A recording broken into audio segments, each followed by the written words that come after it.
बाबर आजम क्या टी20 क्रिकेट से हमेशा हमेशा के लिए बाहर हो चुका है? क्या अब उसकी टी20 क्रिकेट में जगह ही नहीं बनती, या फिर वो आएगा ही नहीं, हमेशा हमेशा के लिए बाहर हो चुका है? इस सवाल का जवाब तो आपको कुछ ही वक्त में मिल जाएगा। लेकिन अभी जो जवाब है इसका ये है कि नहीं। वो क्यों? क्योंकि जब पाकिस्तान और बांग्लादेश की सीरीज़ का जो स्क्वाड अनाउंस हो रहा था, तो जर्नलिस्ट ने सवाल किया कि बाबर आजम और रिजवान क्यों नहीं आए, तो जवाब ये मिला कि वो तो वनडे क्रिकेट में है ना, वो तो वनडे टीम का स्क्वाड है। तो अभी हम टी20 का स्क्वाड अनाउंस कर रहे हैं, जब वनडे का करेंगे तो देख लेना है या नहीं है। तो मतलब वो टी20 के प्लेयर ही नहीं है, वो सिर्फ वनडे ही खेलते हैं। तो ये उनका कहने का मतलब तो यही था ना। लेकिन यार देखो, माजी में जिस तरह बाबर आजम खेला है और उसका जो रिकॉर्ड है टी20 क्रिकेट में, सबसे ज़्यादा क्रिस गेल की सेंचुरी है, उसके बाद बाबर आजम की सेंचुरी है। तो देखो, जो बंदा सेकंड हाईएस्ट सेंचुरी मेकर हो टी20 क्रिकेट में, तो उसकी क्या जगह ही नहीं बनती टी20 क्रिकेट में। और यार ये सेंचुरियां जो हैं, इसने 10 11 सेंचुरियां इसने बनाई हैं, और ये 11 सेंचुरियां इसने सिर्फ 8 9 सालों में बनाई हैं। तो खुद सोचो यार, अगर ये 8 9 साल और खेल ले तो क्या क्रिस गेल का रिकॉर्ड तोड़ सकता है? हाँ, क्रिस गेल की तरह नहीं खेल सकता, वो मानते हैं तेज नहीं खेल सकता ये। लेकिन यार, हर हर मैच में तेज खेलने वाला प्लेयर नहीं चल सकता। अब रिसेंटली 2024 में वर्ल्ड कप जो हुआ अमेरिका के अंदर हुआ, उसमें कहाँ 200 रन बना, मुझे नहीं याद कि 200 150 भी जो बना रही थी वो टीम, वो जीत रही थी। तो मतलब कहीं पर ट्रिकी पिचें भी होती हैं, सेंसिबल इस तरह क्लास वाले प्लेयर भी खिलाए जा सकते हैं। तो और जो बाबर आजम की पोजीशन थी वो एज अ वन डाउन थी, और as a one down player अगर उसको खिलाएं तो वो एक क्लास का बैट्समैन है। उसको उसको एक अलग ही मज़ा आता है यार, जब वो कवर ड्राइव मारता है, जब वो शॉट्स खेलता है, तो एक अलग ही फीलिंग आती है। बाबर आजम की अलग क्लास है। अब पता नहीं और असल में मसला ये सारा था कि जब बाबर आजम परफॉर्मेंस दे रहा था, पाकिस्तान टीम जीत रही थी। जब जीत रही थी तब तक तो सही था, और बाकी जो नीचे के दिहाड़ीदार थे, जो मिडल ऑर्डर था, वो फेल हो रहा था, लेकिन उसके बावजूद जीत जाती थी, कभी बॉलिंग में आके अच्छा हो जाता। जब बाबर आजम की फॉर्म बुरी हुई है, बाबर आजम फ्लॉप हुआ है, तो पीछे तो सारे दिहाड़ीदार थे, कोई परफॉर्मेंस दे रहा ही नहीं, तो पाकिस्तान ने हारना शुरू किया। जब हारती है ना टीम, तभी जो है ना, वो जो खामियां हैं वो नज़र आती हैं। उससे पहले खामी जब जीतती है तब किसको खामी नज़र आती है? तब थोड़ी ना खामी नज़र आती है। जब हारती है टीम तब खामी नज़र आती है, और तब वो बाबर आजम की खामी नज़र आई कि ये स्लो खेलता है, इसकी वजह से हारते हैं। अच्छा, वो खामी सिर्फ बाबर आजम में नज़र आई, मिडल ऑर्डर के किसी बैट्समैन में नहीं नज़र आई, हालांकि वो भी फ्लॉप हो रहे थे। हाँ, वो भी अभी बाहर है, सिर्फ बाबर नहीं बाहर।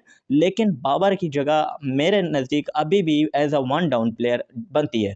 क्योंकि अगर आप इस तरह के टुल्लर खिला रहे हो ना, कि सायम अयूब, फ़खर जमान, मोहम्मद हारिस, हसन नवाज, तो इस तरह के टुल्लर अगर आप अपनी टीम में रख रहे हो, तो एक एंकर प्लेयर लाजमी चाहिए ही चाहिए।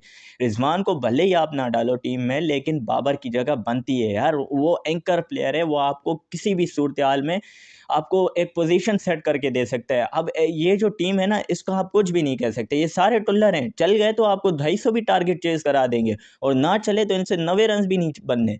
तो ये सारे टुल्लर हैं। लेकिन अगर हो टीम में एज अ वन डाउन खेले, तो आप ये यकीन से आंख बंद करके ये बोल सकते हैं कि कम से कम ज़्यादा नहीं, अगर इनमें से कोई एक भी चल गया, तो बाबर आजम साथ खड़ा रहेगा, तो 200 250 तो बनने ही बनने हैं।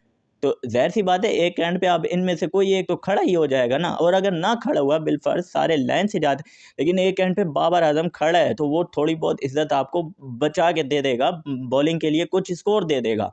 तो मेरे हिसाब से बाबर आजम की जगह बनती है, वन डाउन पे बनती है। वनडे का तो वो क्लासी प्लेयर है, वनडे से तो इसकी जगह कभी भी उसको निकालने भी सोच भी नहीं सकते बाबर आजम को।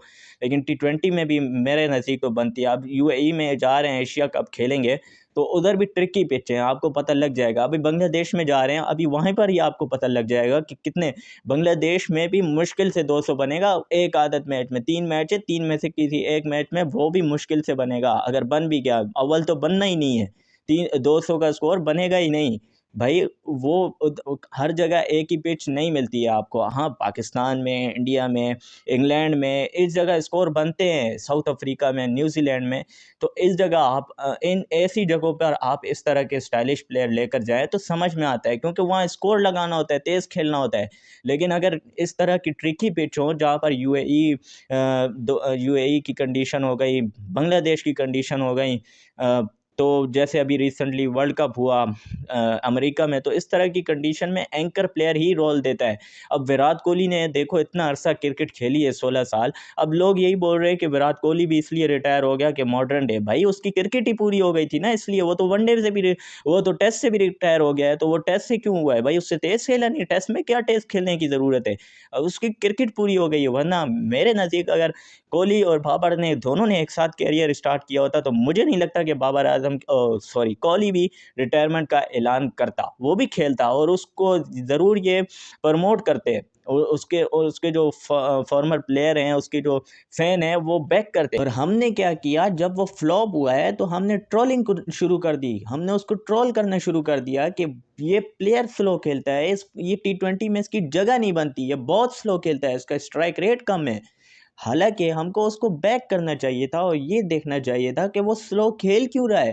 भाई हम देखें ना, जब भी बाबर आज़म क्रीज़ पर मौजूद होता था तो कम से कम कुछ स्कोर बन रहा होता था, विकेट सँभल जाती थी, और जैसे ही बाबर आज़म आउट होता था तो पीछे सारी लाइन लग जाती थी बुज़ुर्गों की। एक ये वाहिद प्लेयर था, जब वाहिद हम टीवी के आगे बैठे हैं तो ये भरोसा कर सकते हैं कि यार अगर हम पानी पीकर भी आएँगे तो ये प्लेयर खड़ा होगा। ये नहीं कह सकते कि पाकिस्तान टीम का पहले वाला हिसाब और अब वाला हिसाब वही होना है जो पहले होता था। जैसे कि पानी पीने के लिए उठो और वापसी आओ तो पूरी टीम पुग जाती है, यही हिसाब है। अब ऐसे प्लेयर इन लोगों ने भर्ती किए हैं कि हर गेंद पर यही डर लगेगा कि अभी गया, अभी गया। लेकिन ये भरोसा नहीं कर सकते कि यह आपको मैच फाइनल तक जिता के दे सकता है। हाँ, खड़ा हो गया तो वो ऐसे प्लेयर हैं कि खड़ा हो गया तो 2-4 ओवर में ही गेम ख़त्म कर देंगे। लेकिन ऐसे नहीं है कि एंकर प्लेयर बहरहाल बाबर आज़म जो था उसकी क्लास अलग है। बाबर आज़म हीरा है, अभी से कदर कर लेंगे, इसको बैक करेंगे तो बेहतर होगा। और इसको बैक किया तो मुझे लगता है कि जब ये कमबैक करेगा तो स्ट्रांगली कमबैक करेगा। आप लोगों की क्या राय है? ये बाबर आज़म को कमबैक करना चाहिए या नहीं करना चाहिए? इस बारे में कमेंट बॉक्स में ज़रूर बताना है। इस वीडियो में इतना ही। सही लगी हो तो लाइक कर देना, चैनल को सब्सक्राइब करके साथ ही नोटिफ़िकेशन को ऑन करके बेल आइकन को भी प्रेस करते जाना।